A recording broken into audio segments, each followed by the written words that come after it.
Good morning. Thank you very much for being here. America is prospering again at home and being respected once again all over the world. However, we face many serious threats.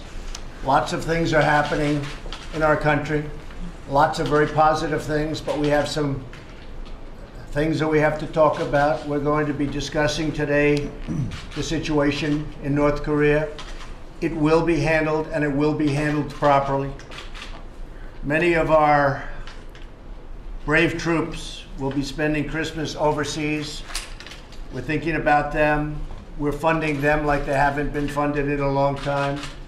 Best equipment you can get.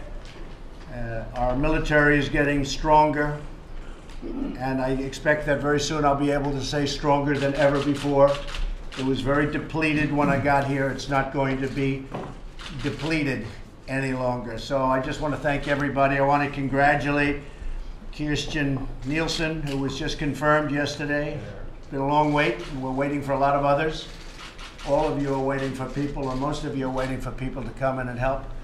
I know from the standpoint of trade, we're waiting for a lot of our trade representatives to be approved. They just don't want to do it. The Democrats just don't want to give us those people. They delay them as long as possible. They take every single minute they can take. It's not right, but I would like to congratulate our new Secretary of Homeland Security. Kirstjen, good luck. I'm especially thrilled to report that the Senate passed massive tax cuts and reform. You know about that very well. You've covered it for the most part accurately, which is surprising for you folks, but that's okay. We're on the verge of a historic victory that cuts taxes for the middle class, for businesses, brings back probably in excess of $4 trillion. As you know, we've been saying $2.5 trillion for years. Well, that number's greatly expanded, and we'll be bringing back in excess of $4 trillion. It'll be put to work in our country. There'll be a lot of jobs being brought back with that money. Right now, that money is being spent overseas. It's not going to be spent overseas anymore. The House and Senate are now negotiating the final bill, and I cannot wait to sign these giant tax cuts and reforms. I mentioned tax cuts, but it's also reforms. But I'm looking forward to signing it. It'll be the largest tax cuts by far in the history of our country. We'll be bringing the business tax from 35 all the way down to 20. At 35, it's the highest in the industrialized world. At 20, we're on the very low side. So we'll be very competitive. You look at China, it's 15%. Other countries are 18%. Some are 23, 24%. The average is actually, of the primary competitors, is actually 23%. So we'll be pretty much below the average, and we'll be able to compete. And despite all of that, and despite, before we even get this massive injection, we have a stock market that has hit record highs 81 times since our election victory, 81 times. It's at a new high right now. Unemployment is at a 17-year low. Very shortly, it's going to be at a 19-year low. We think the numbers are going to continue to go down, and we're also getting into the pool of the 100 million people that are not working. That pool is now coming back. As you know, that's not considered in the low employment numbers, which means we have a lot of people that want to get to work and that will be working. Consumer confidence is at a 17-year high. We've created nearly 2 million jobs. Think of that, 2 million jobs since Election Day. That's based on consumer confidence. That's based on enthusiasm. Every enthusiasm poll, especially for business enthusiasm and job enthusiasm, is at an all-time high. That's why companies are coming back into our country. They're opening up new plants. Most of you have written about Toyota came back in. We have many car companies coming back in. They're going to Michigan. They're going to Ohio. They're going to the states where they want to be. They can go anywhere they want. South Carolina, North Carolina, but they're going all over our country. They're coming back in. We had many years where we had no new plants. We only had closures. Now we have openings, and that means a lot of jobs. But to get it going the way I really want, where we have GDP getting up to 4, 5, and even 6%, because I think that's possible.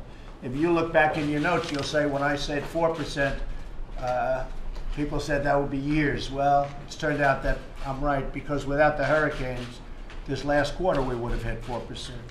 At 3.3%, which was adjusted previously, this is far beyond what anybody thought we would be at. So we're at 3.3% GDP. I see no reason why we don't go to 4, 5, and even 6%. And I don't want to go beyond that, because then I'll be criticized if we don't hit it. But every time we go up 1 point, just so you understand, 1 point means $2.5 trillion, means 10 million jobs. So 1 point in GDP is an incredible statement. $2.5 trillion for each point, 10 million jobs for each point. And I think we're going to be going up a lot of points. So in order to really keep it going the way I want and the way we all want around this table, we have to get past our taxes. I call it the mixer. It's in conference right now, but I call it the mixer. I think when it comes out, it's going to be a beautiful mix. There are things that I like better in the Senate bill. There are things that I like better in the House bill. I think when they come out, we'll have some new additions, and we'll have the best of each. I think we're going to have a fantastic tax bill. There are very, very few people that aren't benefiting by it, but there's that tiny little sliver, and we're going to try and take care of even that very small group of people that just through circumstances maybe don't get the full benefit of what we're doing. But the middle class gets a tremendous benefit, and business, which is jobs, gets a tremendous benefit. We'll be giving the cabinet today an update on national security and strategy. We'll also receive briefings on the latest developments in the tax cut negotiations, and Administrator McMahon, who's done a fantastic job at Small Business Administration. Where's Linda? Linda does a really fantastic job, is helping small businesses in record numbers, and they've needed help really because of the hurricanes. The hurricanes were devastating.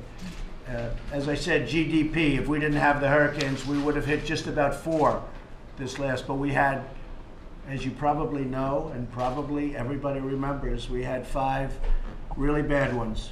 And we have a lot of businesses that have been severely hurt, and Linda McMahon's done an incredible job in helping those businesses out through the small business. So thank you very much, Linda.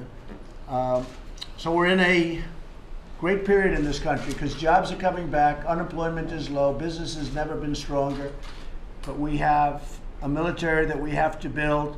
I want to thank General Mattis for doing such a great job with respect to ISIS. He's knocked the hell out of them. Of course, I've made it possible with what I've let you do, I think, that's fair to say. But he has done a fantastic job. He and the military have done a fantastic job with ISIS. They're essentially knocked out of Syria, knocked out of Iraq. That's the good news. The bad news, they go all over the place. And I'll tell you where we don't want them. We don't want them here. We don't want them in our country. Tell them to stay wherever the hell they are. We don't want them coming back into our country. They do go back into some countries. We don't want them going into our country. So we're watching that closely. So I'd like to wish everyone a really great season. I'd like to wish everyone a Merry Christmas, Happy New Year. And I will tell you that we have a big announcement coming up at 1 o'clock. Perhaps a couple of you will be there, maybe not. But it's a big announcement. It's an announcement concerning Israel and the Palestinians in the Middle East. And I think it's long overdue. Many presidents have said they want to do something and they didn't do it, whether it's through courage or they changed their mind, I can't tell you. But a lot of people have said we have to do something and they didn't do it. So we'll be talking about that something at 1 o'clock. And I look forward to seeing you then. Thank you all very much. Thank you.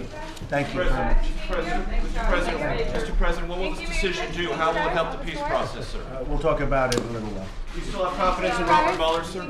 Thank you very much. Are we going to have a shutdown, Mr. President? It could happen. The Democrats are really looking at something that is very dangerous for our country.